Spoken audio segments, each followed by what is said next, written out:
Iran versus America వార్లో ఇప్పుడు scene మారిపోయింది. America కాకి గాలి లెక్కలు తేలిపోయాయి. అగ్రరాజ్యం అమెరికా అధ్యక్షుడు డొనాల్డ్ ట్రంప్ ఒక పక్క ఇరాన్ పని అయిపోయింది, వాళ్ళ దగ్గర 9% క్షిపణులు మాత్రమే మిగిలాయి అని ప్రకటిస్తుంటే, ఇరాన్ మాత్రం తన అసలు సిసలైన విశ్వరూపాన్ని చూపిస్తోంది. తాజాగా ఇరాన్ నుంచి వస్తున్న వార్తలు ప్రపంచాన్ని గడగడలాడిస్తున్నాయి. ఇప్పటి వరకు మేము వాడింది కేవలం మా పాత స్టాక్ మాత్రమే, ఇక్కడ నుంచి అసలైన న్యూ స్టాక్ మొదలవుతుంది అంటూ ఇరాన్ సైన్యం కొత్త క్షిపణులను రంగంలోకి దించింది. అమెరికా గుండెల్లో నిద్రపోయేలా ఇజ్రాయెల్ డిఫెన్స్ సిస్టమ్స్ కనిపెట్టలేని ఆ కొత్త అస్త్రాలు ఏవి? ట్రంప్ అంచనాలు తలకిందులు చేస్తూ ఇరాన్ సిద్ధం చేసిన ఆ మాన్స్టర్ మిస్సైల్స్ సత్తా ఏంటి? ఒక లుక్కేద్దాం.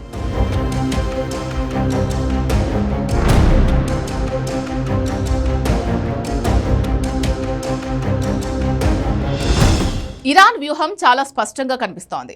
గత కొన్ని వారాలుగా జరిగిన దాడుల్లో ఇరాన్ తన పాత తరం క్షిపణులను, తక్కువ ఖరీదు గల డ్రోన్లను భారీగా వాడింది. ఎందుకు? శత్రువుల దగ్గరున్న ఖరీదైన ఇంటర్సెప్టర్ క్షిపణులను ఖర్చు చేయించడానికి. ఇప్పుడు శత్రువు దగ్గర రక్షణ కవచం బలహీనపడిన వేళ ఇరాన్ తన అత్యంత అధునాతనమైన న్యూ జనరేషన్ మిస్సైల్స్ ను అధికారికంగా రంగంలోకి దించింది.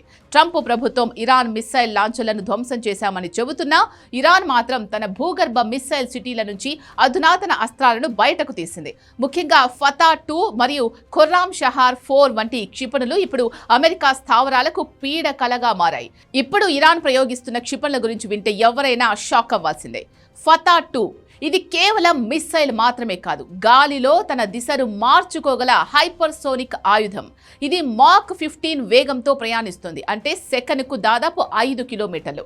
ప్రపంచంలో ఏ డిఫెన్స్ సిస్టమ్ కూడా దీన్ని ఆపలేదని ఇరాన్ గర్వంగా చెబుతోంది. ఖుర్రామ్ షహార్ 4 దీని రేంజ్ 2000 కిలోమీటర్ల రేంజ్. 1.5 టన్నుల భారీ పేలుడు పదార్థాలు మోసుకెళ్లగల సామర్థ్యం దీని సొంతం. ఇది ఇజ్రాయెల్లోని ఏ మూలనైనా క్షణాల్లో బూడిద చేయగలదు. ఇక్కడ అసలు సిసలు బీస్ట్ ఏంటి అంటే మాజియో మిస్సైల్. కొన్ని నివేదికల ప్రకారం ఇరాన్ 10,000 కిలోమీటర్ల దూరం ప్రయాణించగల ఖండాంతర క్షిపణిని సిద్ధం చేసింది. ఒకవేళ ఇది నిజమైతే అమెరికాలోని వాషింగ్టన్ లేదా న్యూయార్క్ నగరాలు నేరుగా ఇరాన్ టార్గెట్లోకి వస్తాయి. ట్రంప్ ఏమో ఇరాన్ నావికా దళం, వాయుసేన పూర్తిగా దెబ్బతిన్నాయని అంటున్నారు. కానీ క్షేత్రస్థాయిలో సీన్ వేరేలా ఉంది. ఇరాన్ యొక్క అసిమెట్రిక్ వార్ఫేర్ పద్ధతి వల్ల అమెరికా తన భారీ నౌకలను కాపాడుకోవడానికి కష్టపడుతోంది. ఇరాన్ తన క్షిపణులను మొబైల్ లాంఛర్ల ద్వారా ఎక్కడి నుంచైనా ప్రయోగించగలదు. డొనాల్డ్ ట్రంప్ మేము త్వరలోనే ఈ యుద్ధం ముగిస్తాం అని చెబుతున్నా, ఇరాన్ మాత్రం 6 నెలల వరకు యుద్ధం చేయడానికి సరిపడా ఆహార మరియు యుద్ధ నిల్వలను సిద్ధం చేసుకున్నట్లు వార్తలు వస్తున్నాయి.